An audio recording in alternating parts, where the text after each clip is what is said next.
internet keep going in and out.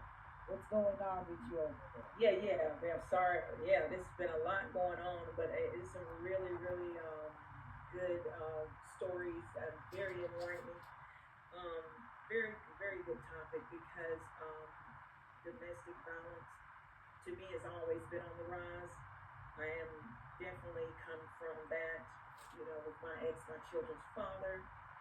So I know what that is all about, and the verbal and emotional abuse is always where it starts. Um, and you become accustomed to it, maybe because you saw that portrayed. Growing up, I know I did. My parents fought. Domestic violence. I never saw my dad hit my mom, but it was a lot of arguments and things of that such. And I think that's why I stayed in my marriage so long, was because it was okay because he didn't put his hands on me. Not knowing that if it started with the verbal, abuse, that it would become violent, which it did. And then it only did, I thank God that I came out of it alive, but at the same time, those scars are just as deep. When you're verbally abused, self-esteem lowered, so many things happen even with that. So everyone is right when you say these things need to be talked about, because if you're in a narcissistic, relationship, isolation is number one. And when he can isolate you, starting off with your friends, your family, everything is hush hush.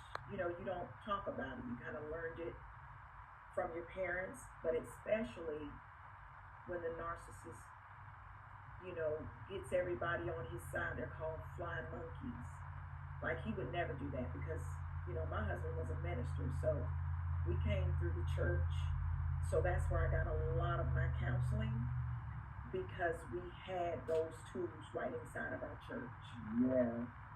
So, and someone on the panel said, I've never been to a therapist per se in that way, again, because I utilized the tools right within my church to get the counseling I needed.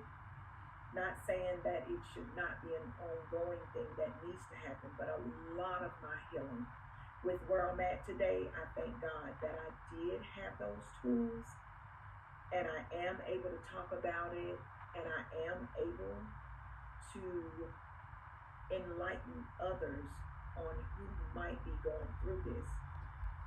And I'll tell y'all another thing that happens, because trauma with these men, and we have trauma as well, but I did not know the deep underlying traumas that my children's father, which he's passed away now, that he had so much trauma from a baby, like stuff he could remember vividly. But I found out little by little, as the years kept going on, that we were married, that it was so